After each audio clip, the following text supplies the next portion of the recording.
There's been a lot of talk, Robert, about the deep state, the FBI, DOJ, CIA, your family, obviously having dealt with two tragic assassinations, your father and your uncle, has dealt with this firsthand in terms of just having the CIA information about these assassinations released. I'm curious your position on some of the most radical proposals people have this election cycle of dismantling the FBI, CIA, DOJ, aka the deep state. Do you believe there's a deep state? And how would you, as president, deal with this intelligence operation we have? And then also personally, what are your personal feelings on it? I have a pretty clear idea about how I would handle the intelligence agencies. And in fact, my father was thinking very deeply about that at the time. My father, who believed his first reaction when his brother was killed was that the CIA had killed him. And in fact, the first 3 calls he made on that day, and I was home at the time when John McComb, the CIA was right across the street from my house. And so John McComb, who's the CIA director, you would come to our house and swim every day after work during the spring and summertime. And my father called the CIA desk and talked to a desk officer and said, "Did your people do this?" That was his first call. And he called Harry Ruiz, who was a Cuban, who was one of the Cubans who had remained friendly with my family. While we were surrounded by Cubans growing up because who were Bay of Pigs refugees, my father had got them freed after a year in the Castro's prisons, and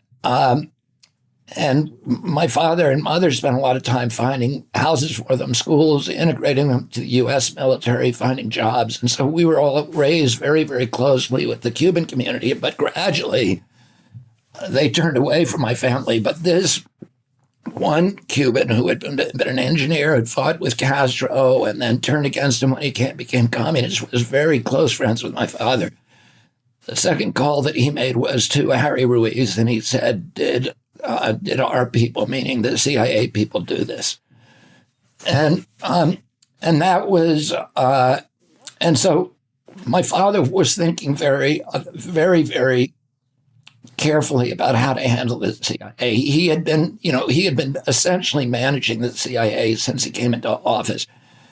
And he recognized that the problem, and as I talked about in my speech, and I think David on this show mentioned this, that during the Bay of Pigs invasion, my uncle realized that he had been lied to by Charles Cabell and Alan Dulles and Richard Bissell, the heads of the CIA, as well as his Joint Chiefs.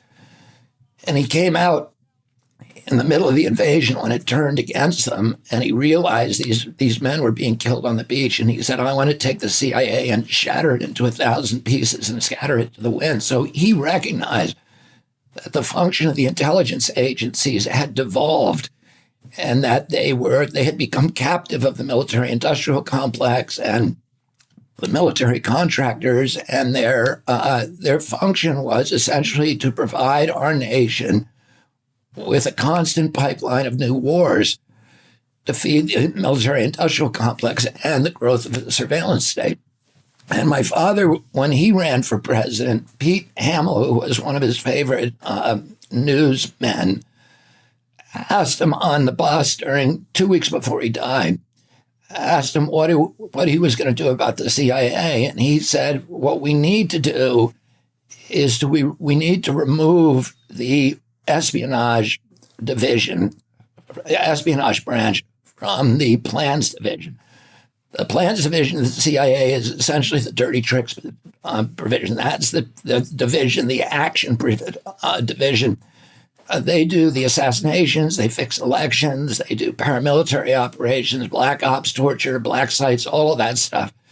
The espionage division, and CIA was originally set up by Cuba, by Truman, as an espionage agency. Espionage means information gathering and analysis. It's not violence. It's about information acquisition.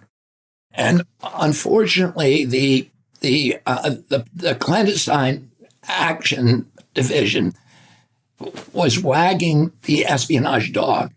So the function of the espionage division was to provide new actions, things to do for the clandestine division, and then covering up their mistakes. So there was never any accountability. And what my father understood is that the espionage division should not be working for the clandestine services. They should be overseeing them and particularly doing accountability. What if the CIA looks the way that the CIA looks at the war in Iraq is it was a success because we accomplished our mission of deposing Saddam Hussein. The CIA, it was George Tenet who lied to President Bush and said it's a slam dunk. So they got us to go in there at weapons of mass destruction. So as president, would you rethink it? And then just as a final question, as final follow-up to that, do you believe they murdered or were involved in the murder of your uncle?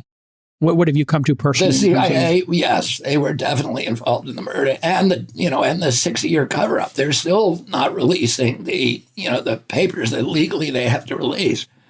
But I don't think there's any doubt if you look at this huge, monumental mountain of evidence and confessions, and so many people who have confessed to their involvement, and we understand the.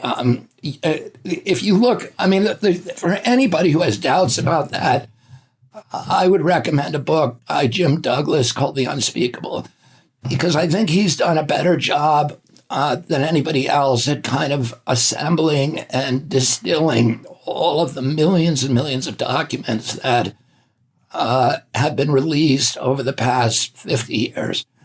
And these revelations are released incrementally, and so nobody really takes notice of them. But when you put them all together, the story is very clear. So you would definitely rethink the CIA, the FBI, DOJ, the whole intelligence at a minimum, operations. I think what you're saying, as well as maybe you would also release the documents that maybe would at least provide some more transparency.